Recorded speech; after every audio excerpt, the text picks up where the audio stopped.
दोस्तों हमारे वीडियोस पर लाइक ज़रूर करें। इसे अपने दोस्तों के साथ को कैसा लगा, ऐसे ही और वीडियोस देखने के लिए हमारे साथ जुड़े रहें।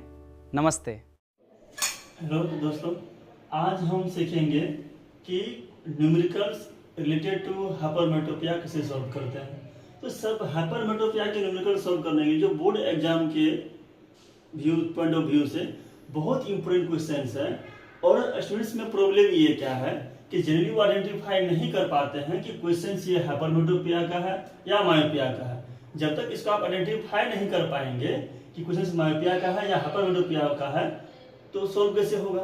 तो सबसे पहले आपको तरीका हम यही बताते हैं कि कैसे आप आइडेंटिफाई करेंगे कि this question is from hypermetropia और मायोपिया। देखिए हाइपरमेट्रोपिया में क्या है, ये अगर लेंस है, यहाँ रेटिना है, तो जो इमेज फॉर्मेशन होता है वो रेटिना के बाद होता है इन केस ऑफ हाइपरमेट्रोपिया। और क्वेश्चंस में आपको ऑलरेडी दिया हुआ रहेगा हाइपरमेट्रोपिया को आइडेंटिफाई करने के लिए क्या कि पर्सन को डिस्टेंट ऑब्जेक्ट दिखाई दे रहा है, नियर ऑब्जेक्ट नहीं दिखाई दे रहा। सपोज कैसा लिखा है हाइपरमेट्रोपिया में क्या होता है कि कोई किसी पर्सन को हाइपरमेट्रोपिया है तो उसको नजदीक का जो नियर ऑब्जेक्ट है वो दिखाई नहीं देगा, मतलब नॉट सी। तो कहां का दिखाई देगा, फार का। तो क्वेश्चन में मेंशन रहेगा इस टाइप से कि person is not able to see the near object but they are able to see the far object.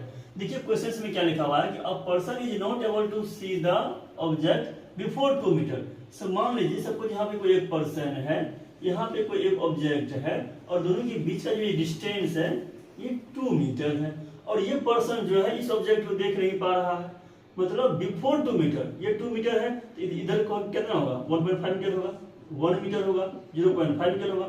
2 metre से पहले उसको दिखाई नहीं दे रहा है, 2 मीटर के बाद दिखना स्टार्ट हो रहा है, मतलब this person is suffering from hypermetropia. और ही क्वेश्चन इस टाइप से मेंशन किया हुआ है कि person is not able to see the object before 2 metre. 2 metre से पहले नहीं दिखाई दे रहा है, 2 मीटर के बाद दिखना शुरू हो रहा है। तो फर्स्ट पोर्शन जो है क्वेश्चन का find the defects of vision, इसमें आपको क्या लिखना होगा, हाइपरमेट्रोपिया। ये तो बन गया क्वेश्चन। अब क्या है कि find the power of corrective lens also. तो करेक्टिव लेंस हाइपरमेट्रोपिया कौन सी लेंस से ठीक होता है, कॉन्वेक्स लेंस से। और तो पावर निकालना है तो पी रिसर्च फॉर्मूला क्या लगेगा, 1/f। एफ निकालने का वो क्या चाहिए, एफ का फॉर्मूला होता है 1/v - 1/u। तो एक आप ट्रिक याद रखेंगे, जब क्वेश्चन हाइपरमेट्रोपिया का हो तो आप u = -25 सेंटीमीटर चूज करेंगे अपने मन से और v = जो क्वेश्चन में दिया रहेगा। सपोज ये 2 मीटर में है, इसको आप कन्वर्ट कर दीजिए फर्स्ट सेंटीमीटर में, ये हो जाएगा 200 सेंटीमीटर। अब पहले फोकल लेंथ निकाल लीजिए, उसका पावर निकल जाएगा। यहाँ से 1/f = 1/v 1/200। लेकिन याद रखना है कि u एंड v दोनों होना चाहिए नेगेटिव साइन में।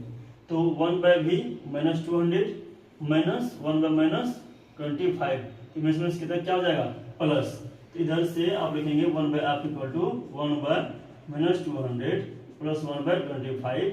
अब एलसीएम लेंगे तो 200 इधर हो जाएगा -1 + 8, आपका आ गया 7/200 सेंटीमीटर। एंड दिस इंप्लाइज आप कितना हो जाएगा, इसको रिवर्स कर देंगे 200/7 सेंटीमीटर।